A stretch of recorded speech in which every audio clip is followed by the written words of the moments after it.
जब हजारों मोटरसाइकिलों पर सवार युवा नारा लगाता है कि राजा आओ देश बचाओ, यानी कि राजा आओ देश बचाओ, तो यह सिर्फ एक रैली या जनसैलाब नहीं बल्कि एक जन सवाल भी खड़ा करता है। नेपाल एक ऐसा देश है जिसने बीते 2 दशकों में बड़े राजनीतिक और सामाजिक परिवर्तन देखे हैं। कभी राजा का आदेश ही सर्वे सर्वा था, सब कुछ होता था, तो आज गणतंत्रात्मक व्यवस्था में जनता की आवाज सर्वोपरि मानी जाती है। लेकिन हाल ही में काठमांडू की सड़कों पर कुछ अलग नजारा दिखाई दिया। वहां गूंजते नारों कि राजा आओ देश बचाओ, यानी राजा आओ देश बचाओ, और हिंदू राष्ट्र जिंदाबाद ने सवाल खड़ा कर दिया है कि क्या जनता वाकई लोकतंत्र से संतुष्ट है। अब ऐसे में आज अगर हम देखें तो हजारों युवाओं की भागीदारी और राष्ट्रीय ध्वज के साथ राजा के समर्थन में निकाली गई रैली इस बात को दर्शाती है कि देश के बड़े हिस्से में राजशाही के प्रति जो लगाव है वो वर्तमान शासन व्यवस्था के प्रति असंतोष को जग जाहिर करता है। तो नमस्कार, मेरा नाम है अमिताभ और दृष्टि आईएएस की इन फोकस श्रृंखला में आज हम बात करेंगे नेपाल के ऊपर। नेपाल में जो लोकतंत्र के प्रति जो अविश्वास के परिणाम स्वरूप जो रैलियां निकाली गई हैं, उसमें नेपाल में अब तक राजशाही और लोकतंत्र के बीच में जो एक विमर्श चल रहा है कि क्या फिर से राजशाही की तरफ नेपाल वापसी करेगा, इस विमर्श पर हम चर्चा करेंगे, सभी पक्षों को समझेंगे, नेपाल के अब तक के लोकतंत्र के हम कह सकते हैं स्तंभ तक पहुंचने के सफर को समझेंगे, इसके इतिहास को भी देखेंगे। तो चलिए शुरुआत करते हैं आज के इस वीडियो की, नेपाल का वर्तमान आंदोलन लोकतंत्र पर फिर संकट, इस शीर्षक के अंतर्गत। तो देखिए, काठमांडू में राजशाही की बहाली की मांग को लेकर एक बड़ी रैली निकाली जाती है और उस रैली में ये नारे लगते हैं कि राजा आओ देश बचाओ, और साथ ही साथ ये कहा जाता है, एक चित्र बड़ा प्रदर्शित किया जाता है जिसमें कि इससे पहले जो राजतंत्र के प्रतीक के रूप में जो राजा ज्ञानेंद्र थे उनका एक बड़ा चित्र लेके ये रैली में लोग सम्मिलित होते हैं। 17 साल पहले वहां से राजशाही जो समाप्त हुई थी उसके बहाली की फिर से मांग दोहराई जाती है और ये कहा जाता है कि जो वर्तमान में वहां पर जो व्यवस्था चल रही है उसमें चाहे राजनीतिक अभिजात वर्ग हो, यानी जो एलिट क्लास है, जो पॉलिटिकल एलिट क्लास है, उसमें जो करप्शन का मुद्दा है उसको लेके पुरजोर आवाज उठाई जाती है। कोई भी ठोस प्रगति राजशाही के समाप्ति के बाद जो लोकतंत्र तथा कथित लोकतंत्र वहां पर है, लोकतांत्रिक व्यवस्था है, उसमें किसी भी प्रकार की ठोस प्रगति नहीं हुई। इस बात के साथ फिर से राजशाही की तरफ लौटने के लिए ये रैली निकाली जा रही है। तो एक नजर हम डालेंगे, सबसे पहले समझेंगे कि नेपाल का ऐतिहासिक परिप्रेक्ष्य, इसको समझने के साथ साथ हम समझेंगे कि कैसे नेपाल लोकतंत्र तक पहुंचा, क्योंकि नेपाल में एक बहुत लंबे समय तक राजशाही व्यवस्था रही, वहां पर राजा का शासन होता था। अब देखिए, नेपाल पहले क्या था, छोटे छोटे राजाओं का अलग अलग साम्राज्य था, छोटा छोटा साम्राज्य था।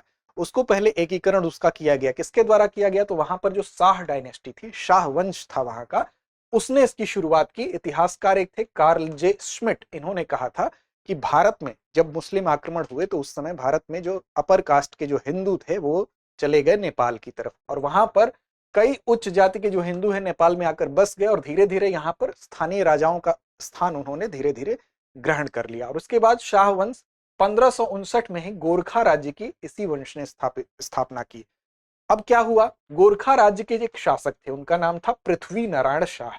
इन्होंने ही 18वीं सदी में जो छोटे छोटे राज्य थे, छोटे छोटे राजाओं के शासन थे, उनको जीतना शुरू किया, और इस तरह से नेपाल का एकीकरण, हम कह सकते हैं नेपाल के एकीकरण की शुरुआत यहाँ से होती है। इन्होंने, इनको ही नेपाल के एकीकरण का श्रेय दिया जाता है। इसीलिए आप जाएंगे काठमांडू में तो वहां के सचिवालय में इनकी प्रतिमा भी लगाई गई है, किसकी, पृथ्वी नारायण शाह की। अब 1743 में गद्दी संभालने के बाद अगर 1743 में बात करें तो पृथ्वी नारायण शाह ने इस एकीकरण की शुरुआत की, और नेपाल के एकीकरण की दिशा में जो प्रयास है उस प्रयास की वजह से इनको याद भी किया जाता है। अब देखिए, इसका ऐतिहासिक परिप्रेक्ष्य में ही आगे अगर आप देखेंगे तो फिर जब ब्रिटिश ईस्ट इंडिया कंपनी जो थी, जो कि भारत में औपनिवेशिक शासन अपना चला रही थी, उस समय अपना विस्तार कर रही थी, उसी क्रम में आप देखेंगे कि आंग्ल नेपाल युद्ध होता है, यानी कि इससे नेपाल का जो हिस्सा है उसके बीच में युद्ध होता है, और उस युद्ध के बाद फिर क्या होता है, एक संधि होती है, एक समझौता होता है, जिसको सुगौली की संधि के नाम से हम जानते हैं। तो इतिहास में 1814 में हुई सुगौली की संधि के बाद क्या हुआ, 1815 में इसकी कुछ शर्तें थी, जिस शर्तों के हिसाब से ही नेपाल की सीमा को तय किया गया। अब इसमें क्या हुआ कि एक और शासन की यहाँ उसका उद्भव होता है, वो था राणा का शासन। यहाँ पर एक राणा जंग बहादुर थे। जंग बहादुर जो है 1846 में आप देखेंगे, इन्होंने एक षड्यंत्र रचा। षड्यंत्र रचने के फलस्वरूप क्या किए, ये अंग्रेजों की तरफ चले गए, अंग्रेजों की हम कह सकते हैं कि तरफदारी करने लगे, उनके पक्ष में हो गए। इससे अंग्रेज प्रसन्न भी हुए। 1857 का भारत का जो पहला स्वतंत्रता संघर्ष हुआ तो उसमें हम कहेंगे तो अंग्रेजों का ही इन्होंने पक्ष भी लिया था, उसके बदले इनको नाइटहुड की उपाधि भी दी गई थी और तराई का बेल्ट भी इनको दे दिया गया था। तो जंग बहादुर ने क्या किया, षड्यंत्र रचा, और राजा राजेंद्र विक्रम शाह जो थे, शाह डायनेस्टी से संबंधित थे, उनको हटा दिया। और उनको हटाने के बाद उनके बेटे थे, उनके पुत्र जो थे सुरेंद्र को, राजा सुरेंद्र को राजा बना दिया। और ये राजा केवल नाम मात्र के राजा थे प्रतीकात्मक रूप से, और जो पूरी शक्ति थी वो अपने हाथ में केंद्रित कर लिया। किसने? तो जंग बहादुर राणा ने। और यहीं से राणा शासन की शुरुआत हो जाती है। लेकिन असली सत्ता हम कहें तो अब राणा के ही हाथ में आ गई थी। अब 1856 में जंग बहादुर ने खुद को प्रधानमंत्री भी घोषित कर दिया, और यहां से हम राणा शासन की शुरुआत को देखते हैं। हालांकि प्रतीकात्मक रूप से राजा बनाए जाते रहे, लेकिन पूरी तरह से शक्ति जो थी वो सेंट्रलाइज हो गई राणा के हाथ में। अब 20वीं शताब्दी की शुरुआत में आप देखेंगे यहाँ पे राणा शासन के खिलाफ भी असंतोष शुरू होता है। खासकर भारत में बसे जो नेपाली प्रवासी थे, यानी कि भारत में भी तो नेपाल के कुछ लोग रहते थे, तो वहां से इन लोगों में, और विशेष तौर पर जो शिक्षित वहां के यूथ थे, जो शिक्षित युवा थे, उनके में अब राजा त्रिभुवन यहाँ थे। इनकी आयु बहुत कम थी, क्योंकि प्रतीकात्मक ही राजा होता था। कम आयु के एक व्यक्ति को राजा के गद्दी पर बैठा दिया गया। मात्र 5 वर्ष की उम्र में इनको नेपाल का राजा बना दिया गया था। तो 1911 में आप देखेंगे ये भी, अब इतने छोटे बच्चे को अगर आप राजा की गद्दी पर बैठाएंगे, उसके पास सूझबूझ ही नहीं, लेकिन जब वो परिपक्व होगा तो स्थितियों को समझेगा, तो इसके अंदर भी असंतोष जगना स्वाभाविक था। तो इनके अंदर असंतोष जगा। और 1930 के दशक में आप देखेंगे कि गुप्त रूप से क्या करने लगे, कुछ क्रांतिकारी समूहों से ये संपर्क करना शुरू कर दिए। फिर 1946 में आप देखेंगे इसका रिजल्ट ये हुआ कि वाराणसी में अखिल भारतीय नेपाली राष्ट्रीय कांग्रेस जो है उसकी स्थापना होती है, और फिर आगे चलकर यही कन्वर्ट हो जाती है बीपी कोइराला के नेतृत्व में नेपाली कांग्रेस के रूप में। अब धीरे धीरे आप देखेंगे 1950 में जो नेपाली कांग्रेस है उसने राणा शासन के खिलाफ एक सशस्त्र विद्रोह भी शुरू कर दिया। और इसी दौरान जो छोटे अल्पवयस्क जो राजा थे, जिनको गद्दी पर बैठाया गया था, राजा त्रिभुवन, वो भारत की तरफ भी आ गए और राणा शासन को चुनौती देने लगे। किनके साथ मिलके? इन समूहों के साथ मिलकर, जो कि राणा शासन के खिलाफ थी। अब 1951 में फिर दिल्ली में एक समझौता हुआ, जिसको दिल्ली समझौता के नाम से जाना जाता है। इसमें मध्यस्थता भारत की तरफ से हम देखें तो प्रधानमंत्री जवाहरलाल नेहरू ने की थी। अब इस मध्यस्थता में क्या हुआ, जो राजा त्रिभुवन थे, जो कि अब तो काफी उनकी उम्र हो चुकी थी, 40 प्लस हो गए थे, लगभग 39 साल के हो गए थे, और राणा और नेपाली कांग्रेस के बीच में, इनके बीच एक समझौता होता है जिसको दिल्ली समझौता कहा जाता है। समझौते के तहत जो सत्ता होती है वो साझा करने पर सहमति बन जाती है। अब राणा शासन का फिर यहां से अंत हो जाता है, और अब देखेंगे राणा त्रिभुवन को फिर से नेपाल का राज्य प्रमुख घोषित कर दिया जाता है। यानी कि जो क्षमा करिएगा, राणा नहीं, राजा त्रिभुवन को नेपाल का प्रमुख घोषित कर दिया जाता है। और यहीं से लोकतंत्र की दिशा में एक पहला कदम बढ़ता है। तो जो लोकतंत्र आप अभी देख रहे हैं वहां पर, उसकी शुरुआत देखिए आप कहां से हुई है। तो यहां से तो लोकतंत्र की दिशा में एक पहले कदम के रूप में इसको देख सकते हैं। लेकिन राजा अभी भी अपनी सत्ता छोड़ना नहीं चाहते थे, तो मोह कहीं ना कहीं सत्ता का था उनके पास। तो 1960 में क्या हुआ, राजा महेंद्र ने संसद को ही भंग कर दिया और एक नया सिस्टम लागू किया, एक नया तंत्र शुरू किया, जिसको पंचायती राज सिस्टम कहते हैं। पंचायती शासन यहाँ पर शुरू हुआ। अब यहाँ पर लोकतंत्र जैसा ये दिखता तो था, लेकिन वास्तव में यहाँ पर जो शासन शक्ति थी वो किसके हाथ में थी? राजा के ही हाथ में थी। सारा नियंत्रण किसके कंट्रोल में था? राजा के कंट्रोल में था। ये सिस्टम किसके द्वारा? राजा महेंद्र ने शुरू किया था 1960 में।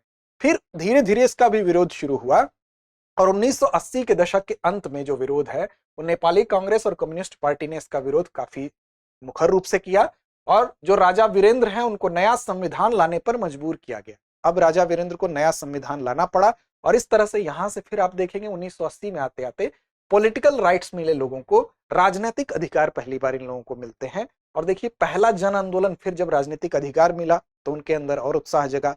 उस उत्साह का परिणाम क्या हुआ? एक जन आंदोलन 1990 में छिड़ा, और इससे जो पंचायत प्रणाली शुरू हुई थी, राजा महेंद्र ने 1960 में जो लागू की थी, जो प्रतीकात्मक रूप से केवल एक लोकतांत्रिक व्यवस्था थी लेकिन पूरी शक्ति राजा के हाथ में थी, वो पूरी तरह से खत्म हो जाती है। और नवंबर 1990 में एक नया संविधान यहाँ लागू होता है, जिसमें कि संवैधानिक राजतंत्र बनता है। संवैधानिक राजतंत्र का मतलब ही हुआ कि एक ऐसा राजतंत्र, देखिए राजतंत्र में तो पूरी शक्ति राजा के हाथ में होगी, राजा निरंकुश होगा, लेकिन संवैधानिक राजतंत्र में जो शक्ति होगी वो संविधान द्वारा निर्धारित होगी, जो अधिकार होंगे वो संविधान द्वारा निर्धारित होंगे। इसको संसदीय राजतंत्र भी कहते हैं, जैसा कि ब्रिटेन में आप जैसी व्यवस्था देखते हैं, यानी नागरिकों द्वारा चुनी हुई एक संसद होगी और उसके माध्यम से राजा जो है शासन करेगा। तो यहाँ पर एक संवैधानिक राजतंत्र यहाँ पर बनता है नवंबर 1990 में। फिर 2001 में आप देखेंगे जो शाही परिवार है उसमें एक हत्याकांड होता है, जिसकी वजह से राजा वीरेंद्र और उनके परिवार के 9 सदस्य जो हैं नारायण हेटी जो महल है वहां पर मार दिए जाते हैं। आरोप लगता है क्राउन प्रिंस दीपेंद्र पर, लेकिन लोग इसे शाही साजिश मानते हैं। फिर राजा ज्ञानेंद्र गद्दी पर बैठते हैं और लोगों में नाराजगी इस घटना के खिलाफ काफी थी। हालांकि ज्ञानेंद्र जो है वो तख्ता पलट करते हैं, तो यहाँ पर आपातकाल भी इस समय लागू किया जाता है और आपातकाल घोषित करने के बाद संविधान पूरी तरह से निलंबित हो जाता है। जो संविधान इस तरह से आया था वो अब यहाँ पर निलंबित कर दिया गया और सत्ता ये खुद संभाल लेते हैं। फिर यहाँ पर दूसरा जन आंदोलन देखने को मिलता है। जो पहला जन आंदोलन 1990 में आपको देखने को मिला था, दूसरा जन आंदोलन 2006 में नेपाल में देखने को मिलेगा। इस जन आंदोलन में लगभग आप देखेंगे चाहे राजनीतिक दल हो, सभी राजनीतिक दल हो, आम जनता हो, किसान, व्यापारी, छात्र, सभी विरोध में सड़कों पर आ गए थे। और उसका परिणाम क्या हुआ? उसका परिणाम यह हुआ कि यहाँ पर राजा ज्ञानेंद्र को गद्दी छोड़नी पड़ती है और लोकतंत्र फिर से यहाँ पर बहाल होता है। अब यहाँ पर निर्णय लिया जाता है कि जो राजतंत्र है उस पर अंतिम फैसला ले लिया जाता है, यानी कि राजतंत्र और लोकतंत्र दोनों एक साथ नहीं चल सकते हैं। और नेताओं ने यह निष्कर्ष निकाला कि अब राजशाही और लोकतंत्र में से एक ही का चुनाव करना है और वो है लोकतंत्र। नेपाल पूरी तरह से लोकतांत्रिक गणराज्य यहाँ से बन जाता है। और आप देखेंगे कि 2008 में 2006 के जन आंदोलन के बाद राजा ज्ञानेंद्र जब सत्ता छोड़ देते हैं तो 28 मई 2008 में आप देखेंगे नेपाल को गणतंत्र यानी रिपब्लिक घोषित कर दिया जाता है, यानी राजा की भूमिका को पूरी तरह से यहाँ पर समाप्त कर दिया जाएगा। और इस तरह से आप देखेंगे लगभग 240 साल से चली आ रही जो शाह डायनेस्टी की एक व्यवस्था थी, भले ही बाद में वो प्रतीकात्मक रूप से राजा गद्दी पर बैठता था, वो समाप्त हो जाती है। और यहाँ पर पूरी तरह से हम कह सकते हैं नेपाल क्या हो जाता है, एक डेमोक्रेटिक रिपब्लिक नेपाल हो जाता है। तो अब लेकिन अब सवाल ये उठता है कि अभी जो प्रदर्शन हो रहा है वो क्यों हो रहा है? तो अब देखिए लगभग 17 साल जो है पूरी तरह से यहाँ पर एक रिपब्लिक नेपाल था। अब नेपाल में राजशाही जो है समाप्त हो गई थी, यहाँ पर लोकतांत्रिक व्यवस्था आ गई थी। लेकिन राजशाही जाने के बाद वहां की जनता अगर सड़कों पर उतरी है तो उसका क्या कारण होगा? तो देखिए, तो यहाँ पर पॉलिटिकली जो है बहुत इनस्टेबिलिटी है, यानी कि राजनीतिक रूप से बहुत ज्यादा अस्थिरता है। और उसका परिणाम ये हुआ कि यहाँ पर करप्शन बहुत ज्यादा हो गया, भ्रष्टाचार बहुत ज्यादा हो गया। युवाओं को रोजगार नहीं है, जनता की जो समस्याएं हैं उसकी अनदेखी हुई है।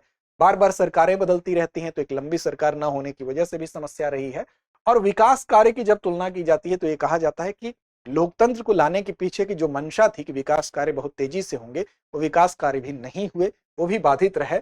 चाहे सड़क हो, चाहे शिक्षा हो, चाहे स्वास्थ्य हो, इसमें अपेक्षित सुधार नहीं हुआ, जिसके कारण विशेष तौर पर जो वहां का यूथ है वो सड़कों पर उतर आया है और वो फिर से उसी राजशाही की तरफ लौटने को आतुर है। अब यहां देखिए एक विमर्श छिड़ गया है कि क्या वर्तमान जो आंदोलन है और उसमें जो नया विमर्श है उसमें यह बात हो रही है कि क्या फिर से राजशाही की तरफ लौटना ठीक है? तो एक पक्ष राजशाही का हम कह सकते हैं फेवर कर रहा है, उसका समर्थन कर रहा है, और दूसरा पक्ष ये कहता है कि ये वही लोग हैं जो राजशाही को देखे नहीं है। तो देखिए यहाँ पर अगर 2023-24 में देखें तो नेपाल में कई जगहों पर आंदोलन हुए और इन आंदोलनों में नारा क्या था? राजा आओ देश बचाओ। और आंदोलन में बड़ी संख्या में जो भागीदारी थी वो युवाओं की थी, यूथ की थी। तो राजनीतिक भ्रष्टाचार हो या बेरोजगारी से निराश युवा है और इन लोगों को लगता है कि राजशाही के काल में स्टेबिलिटी थी और वहां पे व्यवस्थाएं बेहतर थी। अब यहां से बहस शुरू हो गई कि क्या नेपाल में संवैधानिक राजशाही यानी कि कॉन्स्टिट्यूशनल मोनार्की लानी चाहिए। कॉन्स्टिट्यूशनल मोनार्की आपको मैंने बताया है कि मतलब वहां पर एक राजशाही तो होगी लेकिन राजा निरंकुश नहीं होगा, वो संविधान द्वारा जो चुनी गई एक संसद होगी, संवैधानिक व्यवस्था के द्वारा शक्ति निर्धारित होगी उस राजा की और उसको अधिकार भी निर्धारित होंगे कि उसकी तरफ लौटना चाहिए। तो ब्रिटेन आप देखे हैं, ब्रिटेन में जो व्यवस्था है लगभग वैसी है, तो जिसमें राजा केवल प्रतीकात्मक प्रमुख होगा क्योंकि जो शासन सत्ता जो चलेगी वो संविधान के हिसाब से चलेगी, जनता द्वारा चुनी हुई जो सरकार होगी वो चलाएगी।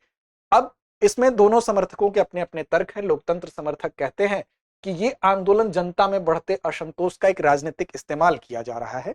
वहीं पर ये कह रहे हैं कि ये वही युवा आंदोलन है जो ज्यादा इसमें सक्रिय नजर आ रहा है, जो कभी राजशाही और उसकी दमनकारी शासन जो नीतियां थी उससे परिचित ही नहीं हो, उससे वाकिफ ही नहीं है। इसने नेपाल के गणतांत्रिक ढांचे को नुकसान पहुंचाने का काम ये लोग कर रहे हैं। एक पक्ष ये कह रहा है ये वो है जो वर्तमान में भी वहां लोकतांत्रिक व्यवस्था जो है चलते रहना देना चाहते हैं। और दूसरा ये है राजशाही के समर्थकों का तर्क है कि राजशाही ही लोकतंत्र को संवैधानिक संतुलन के रूप में बचा सकती है। तो दूसरा तर्क इनका है क्योंकि अभी तक 17 वर्षों का मूल्यांकन करने के बाद इनके अंदर एक भारी असंतोष है, चाहे वो करप्शन को लेकर हो, चाहे वो विकास को लेकर हो, चाहे वो रोजगार को लेकर हो। अब सवाल उठता है कि इस विमर्श के बीच में कि भविष्य की राह क्या होनी चाहिए। तो भविष्य की राह नेपाल को ही तय करना है। नेपाल यह तय करेगा कि वो गणतंत्र को और मजबूत करेगा या फिर राजशाही की ओर उसकी वापसी हो गई। क्यों? क्योंकि राजनीतिक सुधार करने की यहां आवश्यकता है, क्योंकि राजनीतिक जो एलीट क्लास है जिसके ऊपर बार बार करप्शन के आरोप लग रहे हैं, उस सुधार की यहां दरकार है। साथ ही जो भी व्यवस्थाएं हैं उसमें पारदर्शिता की दरकार है। उसमें ट्रांसपेरेंसी चाहिए, जवाबदेही को बढ़ाना जरूरी है। साथ ही जनता की जो समस्याएं हैं जिसकी वजह से जनता सड़कों पर उतरी है उसके समाधान की दरकार है। साथ ही लोकतंत्र पर भरोसा लोगों का जो हटा है उस लोकतंत्र पर भरोसे को कायम करने की जरूरत है। अगर लोकतांत्रिक व्यवस्था में जो व्यवस्थाएं होती हैं, चूंकि जनता द्वारा चुनी गई सरकार ही तय करती है सब कुछ, तो अगर उस जनता को अपनी सरकार पर भरोसा नहीं है, इसका मतलब वो लोकतंत्र वास्तविक लोकतंत्र नहीं है। तो लोकतंत्र पर भरोसा बहाल करना ही भविष्य की राह हो सकती है। आगे बढ़ेंगे, अभ्यास प्रश्न की तरफ चलेंगे, लेकिन उससे पहले आपके लिए एक सूचना है कि जयपुर में 9 जून शाम 5 बजे, करोल बाग में 30 मई सुबह 8 बजे से आईएसजीएस फाउंडेशन के नए बैच की शुरुआत हो रही है। 8750187501 वो नंबर है जिस पर कॉल करके आप विस्तार से जानकारी भी ले सकते हैं। अभ्यास प्रश्न आपके लिए है आज का कि ब्रिटिश ईस्ट इंडिया कंपनी और नेपाल के बीच सुगौली की संधि किस वर्ष हुई थी? विकल्प आपके सामने है, इसका जवाब आपको देना है 1814, 15, 16 या 20। उम्मीद ही नहीं, विश्वास है कि इसका सही और सटीक जवाब आप जरूर देंगे।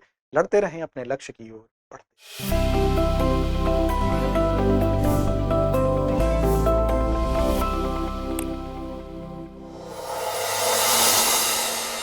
डियर व्यूअर्स, अपने एग्जाम की तैयारी को और बेहतर करने के लिए हमारे चैनल को लाइक, शेयर और सब्सक्राइब करना न भूलें।